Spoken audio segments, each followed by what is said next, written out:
وَقَلْبُهُمْ بَاسِطٌ ذِرَاعَیْہِ بِالْوَسِیدِ، ان کا کتا غار کے دھانے پر بازوؤں کو پھیلا کے بیٹھا ہے۔ یا اللہ، قرآن تو ہدایت کی کتاب ہے،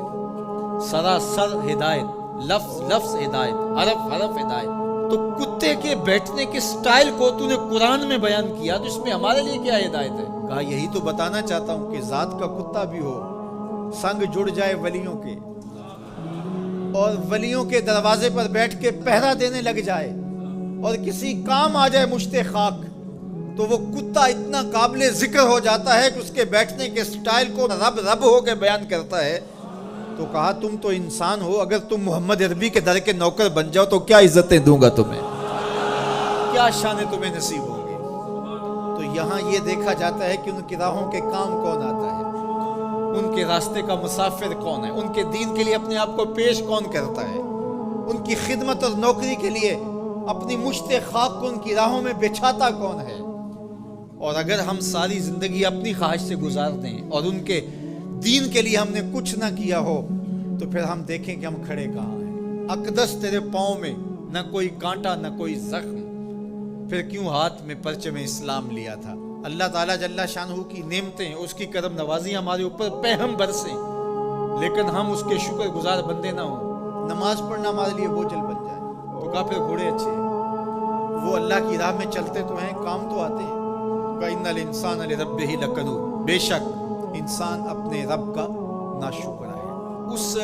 زمین کو ارض کنود کہتے ہیں کہ جہاں کچھ نہ اگتا ہو، بنجر زمین، جہاں نہ سبزہ اگتا ہو کہ جانور چارہ کھا سکیں، نہ کوئی درخت اگتا ہو جس سے کوئی سایہ لیا جا سکے، نہ کوئی ایسا درخت اگتا ہو جس سے کوئی پھل حاصل کیا جا سکے، نہ شجرے سایہ دار دیتی ہو جو زمین، نہ شجرے پھلدار دیتی ہو جو زمین، نہ کسی جانور کے چارے کی ضرورت کو پیش کرتی ہو جو زمین، اس کو کہتے ہیں ارض کنود۔ وہ بنجر شخص جو انسانیت کے لیے نفع بخش نہیں ہے، لوگوں کے لیے خیر کا سبب نہیں ہے، انسانیت کے لیے نافع نہیں ہے اس کا وجود، تو وہ کنود ہے، وہ کسی کام کا نہیں ہے، وہ بنجر ہے۔ اللہ کہتا ہے اس بنجر انسان سے میرے محبوب کے غلاموں کے گھوڑے اچھے ہیں۔ اصحاب کہف کی غار کے دروازے پر بیٹھا ہوا کتا اچھا ہے،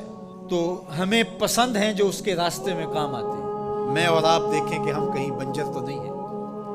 ہم انسانیت کے لیے نافع ہیں، یا ہمارا وجود اس دھرتی کے لیے بوجھ ہے، ہم لوگوں کے لیے ضرر کا سبب ہے، جہاں سے گزرے لوگ تکلیف محسوس کرتے ہیں، کبھی کسی کی غیبت کی، کبھی کسی کی عزت اچھالی، کبھی کسی کی ماں بہن اور بیٹی کی آبرو پہ گلی محلے میں بیٹھ کے آوارہ لوگوں کی طرح باتیں چھیڑ دی، کبھی ہم کسی کی تکلیف کا سبب اور ذریعہ بنے۔ ہم یہ دیکھیں کسی کے لیے اذیت کا سبب تو نہیں ہے، بلکہ میرے حضور نے ارشاد فرمایا ایک وصیت کرتے ہوئے کہ خیر کی چابی بن جا، شر کا تالا بن جا، تیرے وجود کی وجہ سے خیر پھوٹے، جدھر سے گزرتا جائے روشنیاں پھیلتی چلی جائیں، نور بانٹتا جائے، انسانیت کے لیے نفع بخش ہو تیرا وجود، نہ یہ کہ تیرا وجود لوگوں کے لیے اذیت کا ذریعہ ہو، حتیٰ کہ تیرے لیے کسی کی زبان سے خیر کے کلمے نہ نکلے۔ ایسے لوگ کتنے ہیں کہ جب وہ مر بھی جاتے ہیں تو ان کے لیے لفظ ڈھونڈنے پڑتے ہیں، تو بعض لوگ لفظ ڈھونڈ ڈھونڈ کے کہتے ہیں اچھا ساڑھے نال تے چنگا سی، اس کا مطلب یہ اس نے لوگوں کی ناک میں دم کر رکھا تھا، اس کی شر سے صرف میں ہی بچا ہوں۔ وہ ایسا شخص ہے کہ اس کی تعریف آپ بھرے مجمع میں نہیں کر سکتے، لوگ کہیں گے تم جھوٹ بول رہے ہو۔ اور کتنا خوش بخت اور خوش نصیب شخص ہے کہ جب وہ اس دھرتی کو چھوڑتا ہے تو زمین کی مٹی بھی روتی ہے، در و دیوار بھی اشک بہاتے ہیں، اور زمانہ کہتا ہے کہ یہ تو چراغاں تھا، یہ تو نور تھا بزم عالم کا، اس کے دم سے روشنیاں تھیں۔ یہ کیا گیا کہ زندگی کی ساری رونقیں ماند پڑ گئی، گویا روشنیاں بجھ گئی اس کے جانے سے۔ تو خیر کا سبب اور خیر کا ذریعہ بنو، نہ کہ برائی کا ذریعہ بنو۔